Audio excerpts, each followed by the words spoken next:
గోవింద హరి గోవింద గోకుల నందన గోవింద గోవింద గిరి గోవింద శ్రీ వెంకటేశ గోవింద గోవింద హరి గోవింద గోకుల నందన గోవింద గోవింద గిరి గోవింద శ్రీ వెంకటేశ గోవింద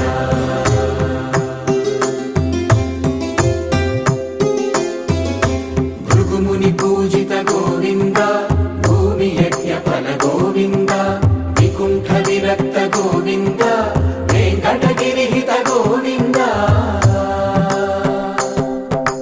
వైదిక శుద్ధ గోవింద గోక్షీర తృప్త గోవింద గోపాల ఘటిత గోవింద బహుళావర్ధిత గోవింద గోవింద హరి గోవింద గోకుల నందన గోవింద గోవింద గిరి గోవింద శ్రీ వెంకటేశ గోవింద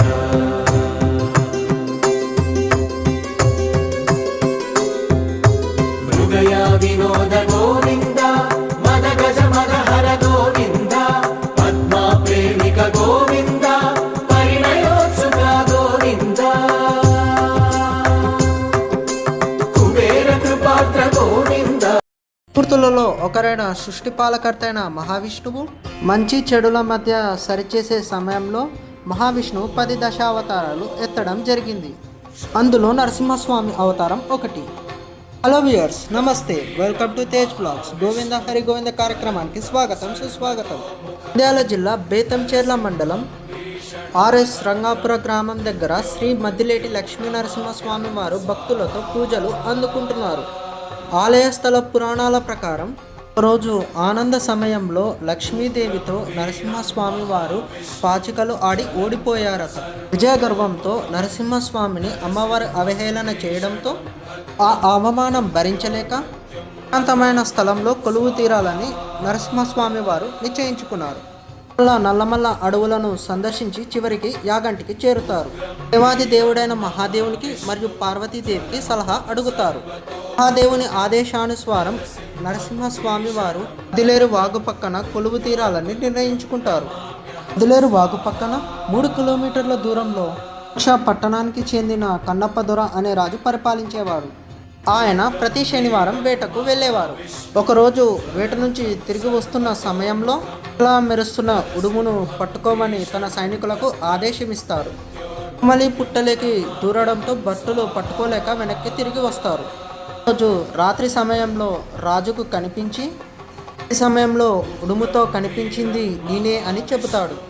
అర్చక వేద పండితులతో పూజలు నిర్వహిస్తే నేను 10 ఏళ్ల బాలుడిగా వెలుస్తానని రాజుకు సెలవిస్తారు.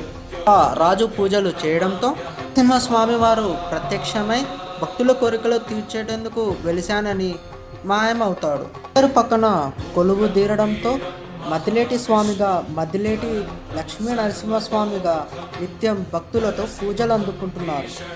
మహావిష్ణువు మద్దిలేరు వాగు పక్కన కొలువు తీరడంతో ఇక్కడ నరసింహస్వామిని శ్రీ మద్దిలేటి స్వామిగా పిలుస్తారు. భక్తులు తాము అనుకున్న కోరికలు తీరగానే ఈ క్షేత్రాన్ని సందర్శించడం ఆనవాయితీ. శుక్ర శనివారాల్లో భక్తులతో ఈ క్షేత్రం కితకితలాడుతుంది. జాతరగా నిర్వహిస్తారు. క్షేత్రంలో నరసింహస్వామి వారికి దాసంగం నిర్వహిస్తారు. క్షేత్రం గోవింద నామస్మరణతో మారుమ్రోగుతుంది. శ్రీ మద్దిలేటి స్వామి క్షేత్రంలో వైకుంఠ ఏకాదశి బ్రహ్మోత్సవాలు ఘనంగా నిర్వహిస్తారు. ఏకాదశి బ్రహ్మోత్సవాలు 3 రోజులుగా నిర్వహిస్తారు. అందులో స్వామివారి శ్రీదేవి భూదేవి సమేతంగా కళ్యాణం నిర్వహిస్తారు. ఏకాదశి బ్రహ్మోత్సవాలలో భాగంగా క్రీడలు నిర్వహించడం ఇక్కడ ప్రత్యేకత. ఆలయం దేవాలయ శాఖ కింద నడుస్తుంది. ఈ క్షేత్రంలో దాతల సహకారంతో రూమ్స్ అవైలబిలిటీ కూడా చేయడం జరిగింది. మద్దిలేటి స్వామి క్షేత్రానికి చేరుకోవాల్సిన మార్గం కర్నూలు నుంచి 65 కిలోమీటర్లలో ఉంది ఈ క్షేత్రం. బేతంచెర్ల నుంచి ఆర్ఎస్ రంగాపురం వరకు బస్సులు మరియు రైళ్లు కూడా సౌకర్యం కలదు. నుంచి నంద్యాలకు వెళ్లే రైలు మార్గంలో రంగాపురం రైల్వే స్టేషన్ దగ్గర దిగి ఈ ఆలయానికి చేరుకోవచ్చు. హైదరాబాద్ నుంచి సికింద్రాబాద్ గుంటూరు ఎక్స్ప్రెస్, కాచిగూడ గుంటూరు ఎక్స్ప్రెస్ రైలు ద్వారా రంగాపురం స్టేషన్కి చేరుకోవచ్చు. రంగాపురం నుంచి శ్రీ మద్దిలేటి స్వామి క్షేత్రానికి ఆటోలు కలవు.